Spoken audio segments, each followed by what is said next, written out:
Baiklah, kita lanjutkan materi yang terakhir kita, yaitu membangun prinsip-prinsip dan teknologi informasi dan infrastruktur teknologi informasi. Ya. Jadi ada beberapa prinsip-prinsip yang memang harus kita kerjakan di dalam membangun kualitas teknologi informasi. Yang pertama adalah berkaitan dengan sistem yang kita bangun itu harus dipahami dengan mudah, baik terutama oleh para pelaksana atau pengoperasi yang mengoperasionalkan sistem digital kita, termasuk juga masyarakat yang kita layani manakala mereka menggunakan sistem interaksi dari kita. Jadi apa yang harus diisi mereka harus paham dengan mudah. Ya. Kemudian yang kedua, kokoh, tepat mendukung pengambilan keputusan, konsisten dan berkualitas. Jadi tidak mudah dirusak sistemnya oleh pihak yang suka merusak sistem orang, ya, memasuki website orang yang melalui cracker, ya. Yang kedua, dari sisi anggaran disiapkan secara baik sehingga sistem yang kita bangun itu menjadi kuat dan handal. Kemudian yang ketiga, lengkap, ya. Jadi mewakili setiap situasi yang ada, mewakili setiap prospek pelayanan yang ada. Kemudian di dalam sendiri dari semua aspek yang kita libatkan, apakah itu di bidang SDM, keuangan, kemudian juga terkait dengan sarana prasarana, pelaporan, kepemimpinan, struktural, dan lain-lain, semua tercover di dalam sistem kita. Jadi hendaknya kita membuat sistem itu jangan setengah-setengah, ya. Jadi kita kerjakan dulu bidang manajemennya, besok kita kerjakan bidang keuangannya, ya. Karena kalau sistem ini sulit digabungkan, ya. Jadi kalau bidang keuangan dikerjakan oleh pihak ketiga yang lain, bidang kepegawaian dikerjakan oleh pihak ketiga yang lain, ya. Sehingga ini sulit sekali memadukan antara sistem tersebut, ya. Sebaiknya sejak awal kita sudah bekerja sama dengan pihak ketiga yang menyediakan berbagai fitur yang kita butuhkan. Jadi tidak merupakan hal-hal yang terpisah, ya, sehingga menjadi satu rangkaian tertentu. Misalnya bidang SDM kita mengabsen, nanti langsung nyambung dengan keuangan. Berapa kali tidak absen, sekian kali dia terpotong dan sebagainya, sudah nyambung di situ, sehingga tidak dihitung secara manual lagi, diinput oleh manusia. Karena ini yang namanya manusia yang menginput banyak kelemahan, ya. Nanti temannya tidak masuk, kita absen, ada, dan sebagainya. Kemudian konsisten, jadi tidak bertentangan dengan yang lain. Konsisten ada, jadi keberadaannya konsisten berkelanjutan, juga terjadi interkoneksi dengan yang lain, seperti tadi absen nyambung dengan keuangan, absen nyambung dengan bidang pembinaan kepegawaian, absen nyambung dengan bidang kepangkatan kepegawaian dan sebagainya, ya.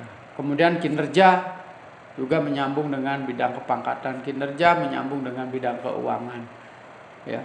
Kemudian yang berikutnya adalah stabil, bertahan dari waktu ke waktu. Jadi anggarannya juga stabil, kebijakan dibuat sedemikian rupa sehingga nanti ketika kita merancang manajemen online ini sudah visi kita jauh ke depan. Ya, tidak lagi kita merubah dalam waktu 5 tahun, kita sudah tinggal menambah hal-hal yang baru yang belum ada di dalam sistem. Bukan harus merombak dan menggantinya. Sehingga kita harus memasukkan data pegawai ulang, memasukkan pejabat ulang dan sebagainya, ya, memasukkan lagi sistem layanan yang baru, ya. Biasanya seperti itu yang terjadi di kantor-kantor. Jadi setiap tahun ada perubahan sistem, model pengabsenan baru, penyediaannya pihak ketiga yang berbeda, sehingga tidak nyambung, biayanya tinggi dan kita tidak selesai-selesai masih di dalam perencanaan saja. Jadi belum bisa diaplikasikan, kita masih berada di dalam perencanaan, masih dalam pembuatan infrastruktur saja. Ya kapan kita bisa maju? Sedangkan biaya untuk membuat infrastruktur itu terlalu mahal buat kita. Kemudian yang kedua, membangun prinsip-prinsip arsitektur enterprise melalui beberapa langkah. Yang pertama, mengidentifikasi pemicu strategi TI. Jadi kita harus merinci hal-hal apa yang membuat kita harus menggunakan teknologi informasi. Ya, apakah dari sisi kebijakannya, apakah dari sisi pimpinannya, apakah dari sisi layanannya, apakah dari sisi anggarannya, memenuhi dan sebagainya. Kemudian menentukan sasaran pemicu. Jadi yang mana menjadi skala prioritas dari pemicu itu? SDM kita terbatas tapi jumlah layanan kita banyak. Berarti ini harus diutamakan untuk membuat layanan digital. Ya, kemudian menentukan prinsip-prinsip arsitektur. Jadi prinsip-prinsip arsitektur itu standar-standar apa yang harus dilampaui, ya, harus dibuat kebijakannya bagaimana sistem anggarannya, bagaimana perjanjiannya dengan pihak siapa, pihak ketiga yang harus dicari, ya, dengan bisa memenuhi standar-standar yang kita harus buat. Membangun prinsip-prinsip arsitektur TI. Ya. Jadi paling tidak cepat, konsisten, lengkap yang tadi saya sampaikan itu ya. Jadi kita sudah harus penuhi ya. Jadi mudah dipahami, stabil, sehingga nanti dalam prinsip-prinsip itu bisa dilaksanakan dengan baik dan TI kita tidak membasir dan tidak merugikan SDM. Jadi Anda bisa bayangkan ketika kita sudah menginput data pegawai, terutama di bagian administrasi, ya, sudah 1 tahun kita lamanya menginput, baru menginput, ini belum aplikasi. Tahu-tahu sudah ada perubahan kebijakan baru, ada aplikasi baru, ada pihak ketiga yang baru diajak bekerja sama. Ini sungguh merugikan secara anggaran maupun secara SDM. Di orang-orang yang menginput itu akan menjadi stres. Ya. Kemudian memetakan prinsip-prinsip terhadap tema-tema strategi. Jadi mengkaitkan prinsip-prinsip itu dengan strategi-strategi internet atau elektronik yang akan kita buat. Jadi yang pertama kita jelaskan tentang mengidentifikasi pemicu strategi TI ini. Jadi pengembangan kelembagaan, maksudnya di sini pengembangan kelembagaan ya. Jadi apa yang akan dikembangkan oleh lembaga, kemudian penataan layanan informasi yang efektif, pengurangan kerumitan teknologi informasi. Jadi ini yang kita harus capai. Kemudian keunggulan fungsi teknologi dan yang terakhir adalah keunggulan operasional lembaga. Jadi apa yang ingin dicapai dari keunggulan kelembagaan tersebut? Ya. Jadi apa yang akan ingin dicapai? Kemudian menentukan sasaran pemicu. Apa yang menjadi sasaran dari pemicu itu? Kelincahan bisnis, kelincahan usaha, atau kelincahan layanan organisasi pemerintah. Sasaran berikutnya adalah keunggulan kompetitif yang ingin kita bangun, bersaing dengan kelompok-kelompok pesaing lainnya, layanan pemerintah lainnya, bersaing dengan sumber daya yang kita miliki. Ya, jadi sumber daya kita terbatas, bagaimana supaya bisa mengelola daerah dengan baik. Tujuan keamanan informasi yang ketiga. Kemudian mungkin ada isu, ya. Jadi ada isu 14.000, isu apa dan sebagainya yang nanti kita sasar dalam pengelolaan tata kelola governance digital ini. Di sini contohkan isu 2027.001 ya. Jadi nanti masing-masing ISO itu ada persyaratannya nanti dalam teknologi tingkat tinggi ya. Jadi apa yang harus dipenuhi sehingga kita ketika sudah masuk ISO ini berarti sistem layanan kita sudah sangat luar biasa di dalam digital governance. nilai bisnis maksimum dari informasi. Setiap informasi yang ditampilkan di dalam website kita itu mengandung nilai peningkatan kualitas layanan atau bisnis kita. Ya, pengembalian maksimum dari investasi teknologi ini juga sasarannya. Jadi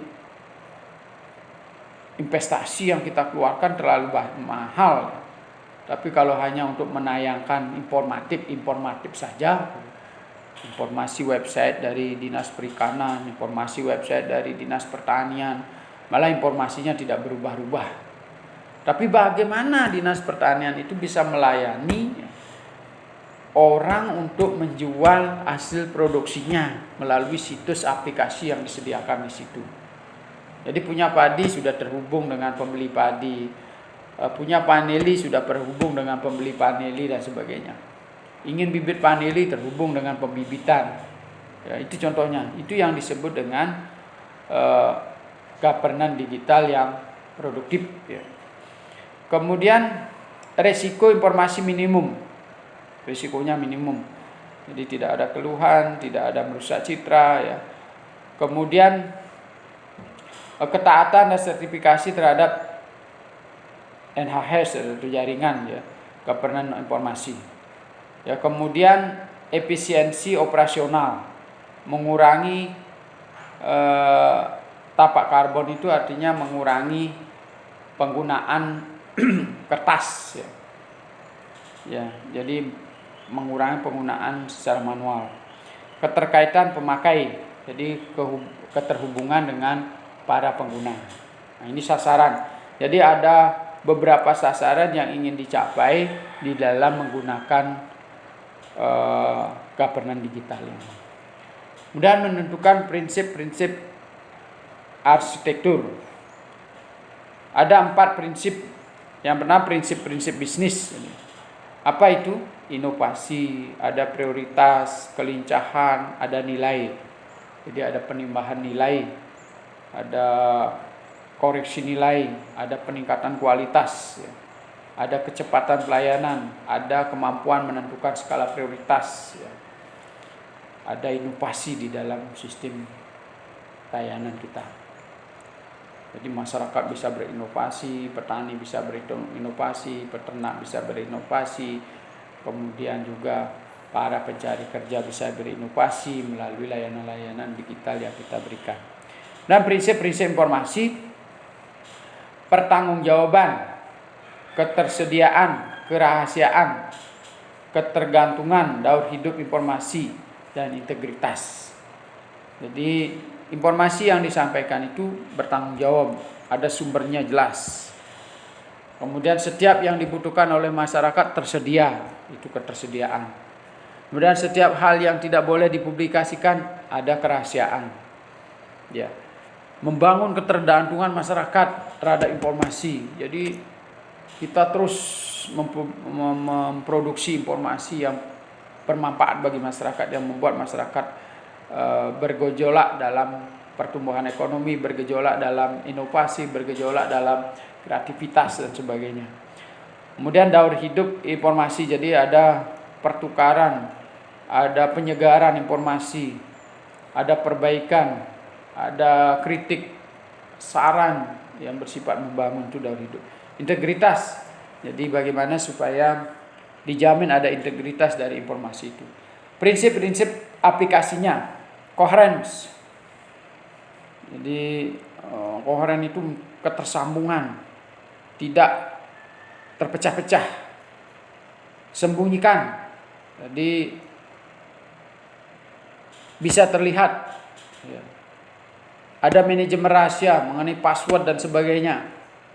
Ya, apa hal-hal yang tidak boleh disampaikan tidak terlihat. Ya, tetapi ada di dalam sistem itu. Ya, jadi misalnya nanti kalau biasanya kalau ada kasus kepolisian itu ada kejahatan sibernetik, baru nanti terbongkar semuanya dari yang ada di dalamnya yang tidak terpublish. Ya. Kemudian interoperabilitas, jadi kapasitasnya kuat. Kemudian pasang dan mainkan, jadi bisa dipasang, bisa digunakan. Kemudian daur hidup sistem, kemudian penggunaan kembali. Jadi daur hidup sistem itu artinya sistem itu bisa fleksibel, bisa diperbaiki dengan cepat, bisa disesuaikan dengan kebutuhan masyarakat ya. Kemudian penggunaan kembali itu artinya masyarakat bisa fanatik untuk menggunakan sistem layanan digital kita. Jadi dia begitu senang mendapat manfaat, besoknya dia menggunakan yang lain. Sekarang bidang pertanian dia layani, besoknya bidang fashion dia gunakan. Sehingga mereka senang menggunakan sistem layanan digital manajemen pemerintah. Yang terakhir, prinsip teknologi. Jadi ada perencanaan kapasitas, ada penghijauan. Penghijauan itu aslinya penyegaran ya. Kemudian ada pengawasan, ada berpikir rasional logis, sederhana, kemudian pembakuan atau standarisasi, ada bertingkat layanan, tingkatan-tingkatan ya, kemudian ada tampilan. Ya, sesuatu yang ditampilkan. Ya, menarik. Jadi sesuai dengan kebutuhan. Ya. Jadi apakah sistem layanan kita tampilkan atau tidak dan sebagainya ya. Nah, kemudian menurut TOGAP ada prinsip-prinsip TI yang lain ya, yaitu ada prinsip bisnis ya, ada prinsip-prinsip data, ada prinsip-prinsip aplikasi, dan ada prinsip-prinsip teknologi. Jadi kurang lebih seperti itu. Ada keutamaan prinsip maksimal manfaat, kemudian ada manajemen informasi untuk semua, kontinuitas, dan ada aplikasi-aplikasi penggunaan umum, kepatuhan hukum, tanggung jawab teknologi, ada perlindungan kekayaan intelektual. Dan prinsip data adalah suatu aset, data dibagikan, bisa dibagikan, data dapat diakses ya. Kemudian ada wali data, jadi semacam sampel perwakilan data ya. Dan ada kosakata umum dan definisi data, ada keamanan data. Dan prinsip-prinsip aplikasi, independen teknologi, ada kemudahan dalam penggunaan.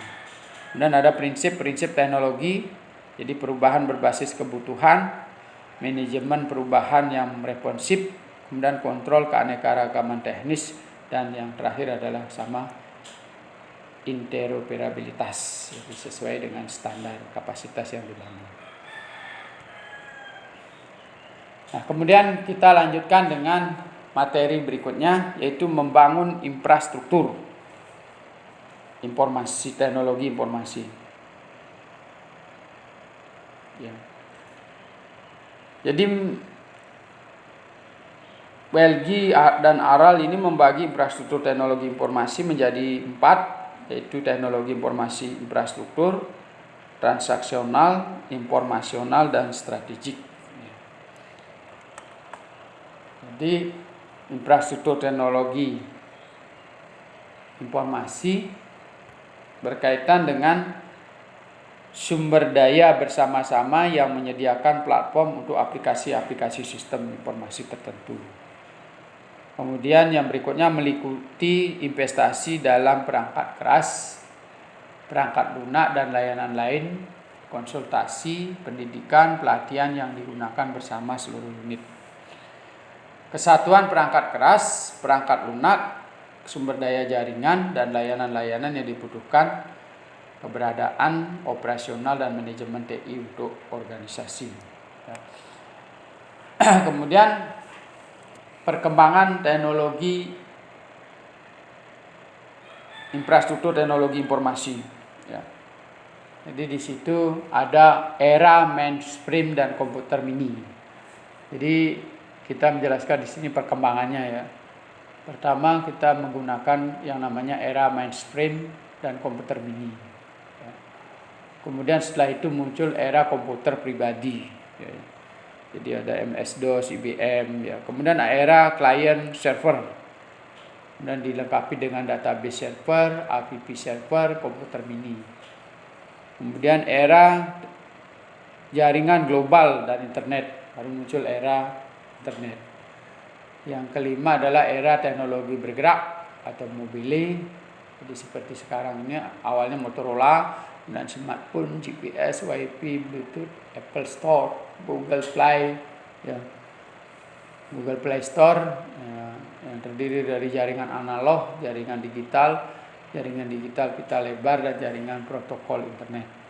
Dan yang terakhir adalah era sekarang. Jadi era sekarang ada komputer awan. Jadi penyedia receiver, misalnya IBM, Microsoft, SAP, Oracle, Salesforce, ya.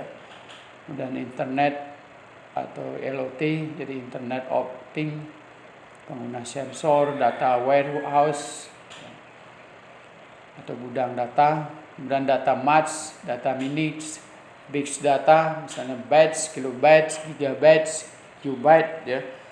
Jadi ini yang disebut dengan big data. Jadi volumenya besar, ya, ada velocity namanya, kecepatan tercipta data. Kecepatan datanya ada di situ. Jadi kalau kita byte-nya itu tinggi, besar, itu ada variasi data, ada kebenaran data, ada reliabilitas atau kelayakan data, ada nilai yang diperoleh dari data tersebut. Nilai yang disebut dengan big data. Nah, kita lanjutkan dengan komponen infrastruktur teknologi informasi.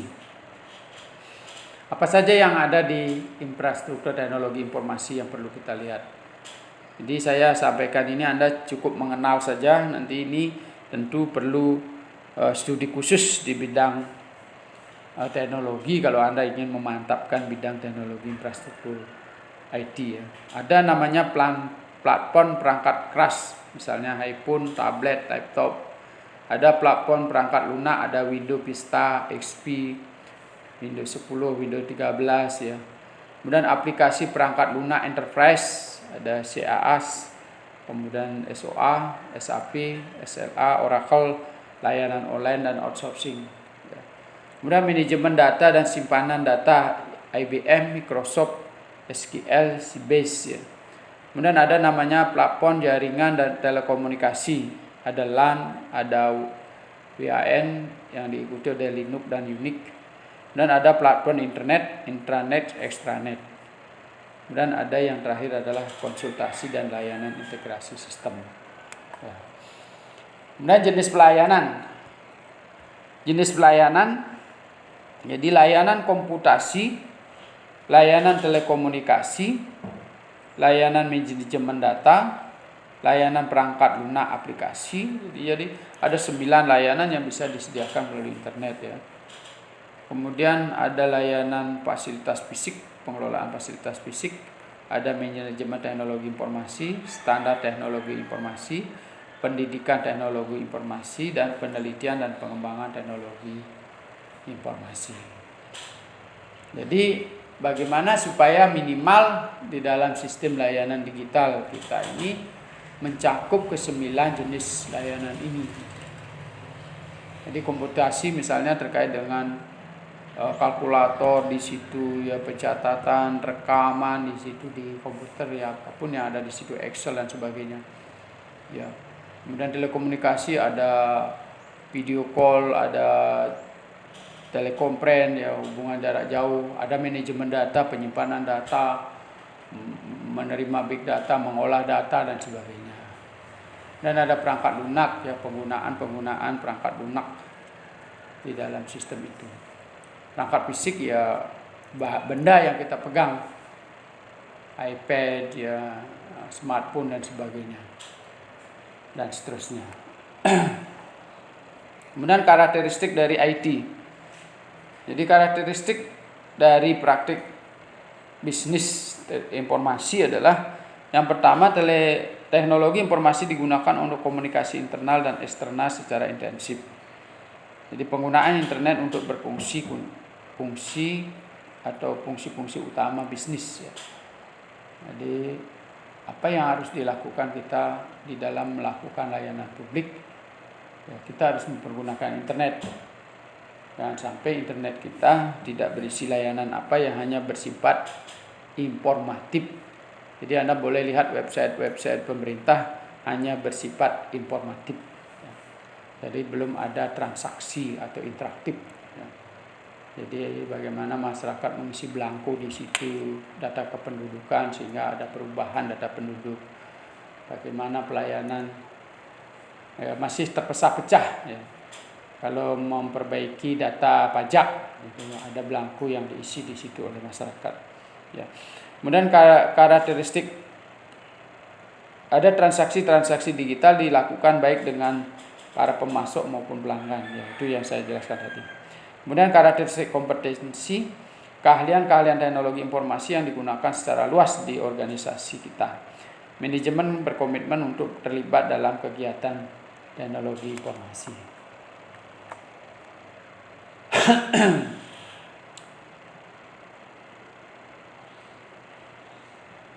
Jadi ada 5 hal yang perlu kita pahami dari penggunaan governance digital ini.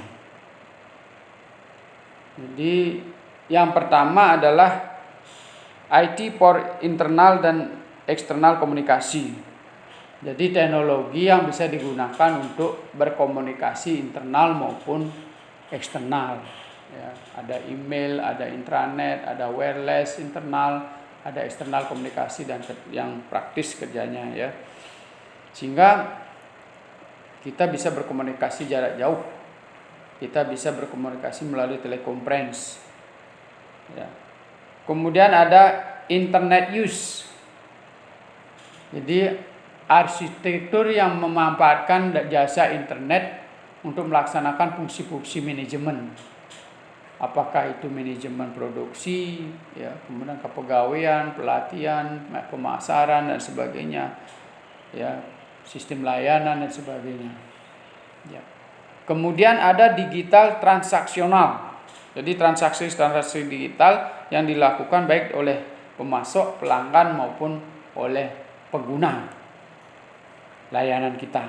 Jadi apakah di dalam sistem pemerintahan kita sudah ada digital? Belum, karena belum ada transaksi. Ya. Jadi bagaimana dia memperoleh baru ada transaksi tapi baru satu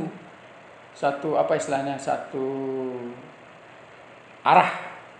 Dan misalnya kalau bayar pajak, Anda hanya menginput di sana pembayaran pajak, tapi belum ada proses perbaikan data pajak dilakukan oleh sendiri, ya. Keluhan disampaikan lewat situ dan sebagainya. Tinggal diisi di aplikasinya, bukan berupa surat. Jadi di aplikasi itu sudah bisa diisi. Ya, kita menjadi member di situ. Kemudian kompetensi, ada company wide skill. Ada manajemen empowerment. Jadi ada perluasan keahlian. Ada manajemen keterlibatan. Jadi keterlibatan masyarakat juga bisa dikelola di situ. Ya, bisa juga mengelola keahlian daripada intern organisasi kita, menempatkan orang, yang mempromosikan jabatan dan sebagainya sudah diatur melalui IT. Ya, jadi ini sangat penting sehingga tujuan kita untuk governance digital ini sangat penting ke depan, sehingga kita bisa bersualayan untuk melayani diri sendiri melalui sistem yang dibangun oleh pemerintah. Dan yang terakhir, membangun informasi teknologi. Jadi infrastruktur teknologi informasi harus dibangun untuk mendukung pencapaian tujuan bisnis atau layanan publik dengan strategi layanan publik yang sudah diukur.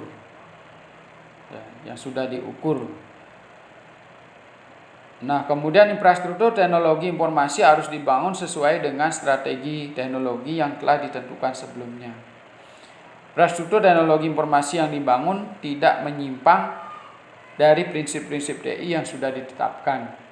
Bahkan sudah dibuatkan peraturan pemerintah daerah, ya, melalui SK Bupati. Jadi kita tidak menyimpang dari situ. Kemudian organisasi perlu mendorong perilaku manajemen agar sesuai dengan yang diinginkan oleh organisasi atau perusahaan. Ya. Jadi membangun teknologi ini selain kita bisa menciptakan layanan publik yang berkualitas, kita bisa menghemat energi dan sumber-sumber daya langka, kemudian juga menambah citra dari organisasi kita, kemudian menambah kecepatan di bidang teknologi layanan. Ya, jadi orang-orang kantoran bisa bekerja dengan efektif dan efisien, tidak menggunakan waktu yang cukup lama. Baiklah, demikianlah pertemuan kita. Semoga materi-materi governance digital ini bisa dikembangkan oleh mahasiswa, dan saya kira ini akan bermanfaat 1, 2, sampai 5 tahun ke depan. Kita harus sepakati untuk merubah sistem layanan manual ini menjadi layanan digital. Sekian dan terima kasih.